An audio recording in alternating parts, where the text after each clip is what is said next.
The men who fought here became heroes, not because they were the strongest or toughest or most fiercest, although they were, but because they were given an audacious mission, knowing, every one of them knew, the probability of dying was real.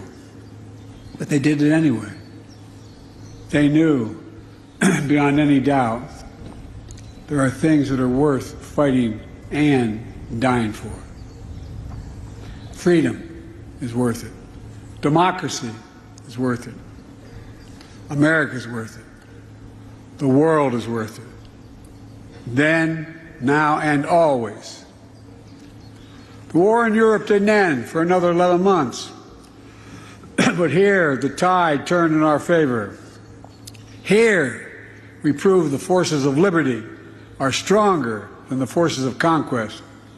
Here, we proved that the ideals of our democracy are stronger than any army or combination of armies in the entire world. We proved something else here as well, the unbreakable unity of the Allies.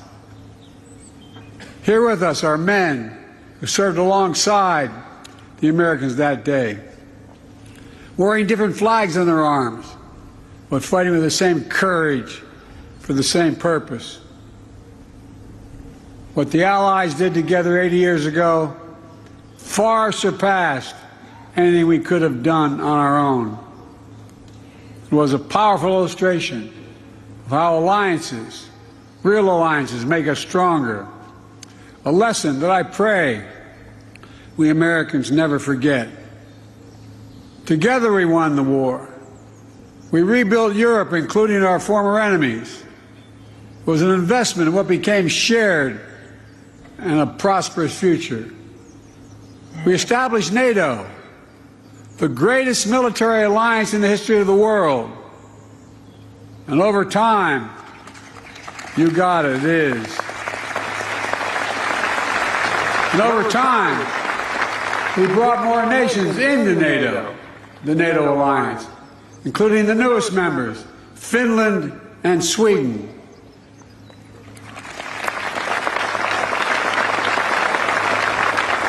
Today, NATO stands at 32 countries strong, and NATO is more united than ever, and even more prepared to keep the peace, deter aggression, defend freedom all around the world. America has invested in our alliances and forged new ones, not simply out of altruism, but out of our own self-interest as well.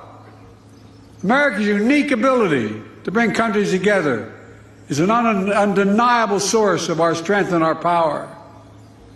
Isolationism was not the answer 80 years ago and is not the answer today.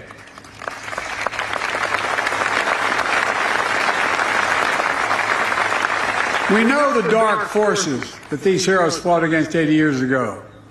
They never fade.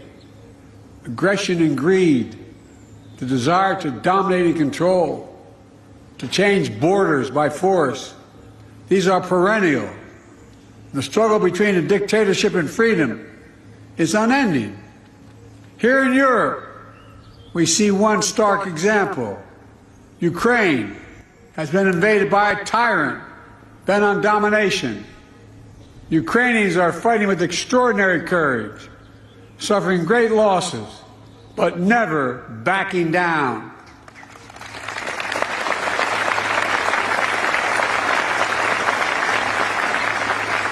They've been inflicted on the Russian aggressors. They've suffered tremendous losses, Russia. The numbers are staggering. 350,000 Russian troops dead or wounded. Nearly 1 million people have left Russia because they can no longer see a future in Russia. The United States and NATO and a coalition of more than 50 countries standing strong with Ukraine. We will not walk away.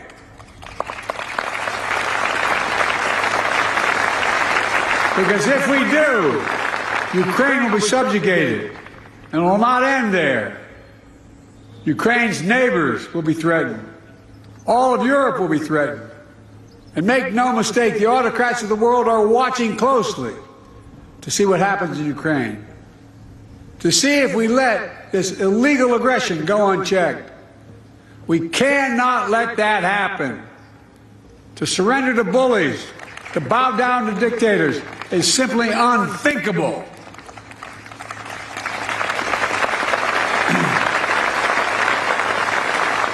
Were we to do that, it means we'd be forgetting what happened here in these hallowed beaches. Make no mistake, we will not bow down. We will not forget. Let me end with this. History tells us freedom is not free. If you want to know the price of freedom, come here to Normandy. Come to Normandy and look. Go to the other cemeteries in Europe where our fallen heroes rest. Go back home to Arlington Cemetery. Tomorrow, I will pay respects at Pointe du Hoc. Go there as well and remember, the price of unchecked tyranny is the blood of the young and the brave. In their generation, in their hour of trial, the Allied forces of D-Day did their duty. Now the question for us is, in our hour of trial, will we do ours? We're living in a time when democracy is more at risk across the world than any point since the end of World War II, since these beaches were stormed in 1944. Now we have to ask ourselves, will we stand against tyranny, against evil, against crushing brutality of the iron fist? Will we stand for freedom? Will we defend democracy? Will we stand together? My answer is yes, and only can be yes.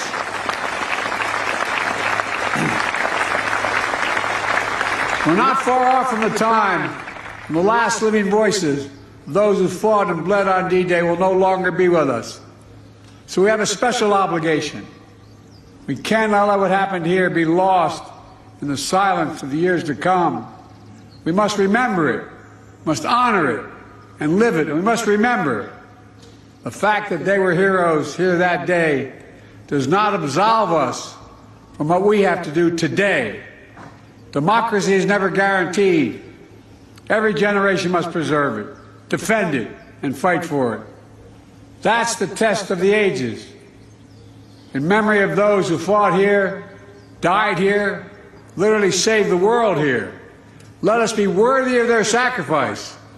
Let us be the generation that when history is written about our time, in 10, 20, 30, 50, 80 years from now, it'll be said, when the moment came, we met the moment. We stood strong. Our alliances were made stronger. We saved democracy in our time as well. Thank you very much, and may God bless you all, and may God protect our troops. Thank you.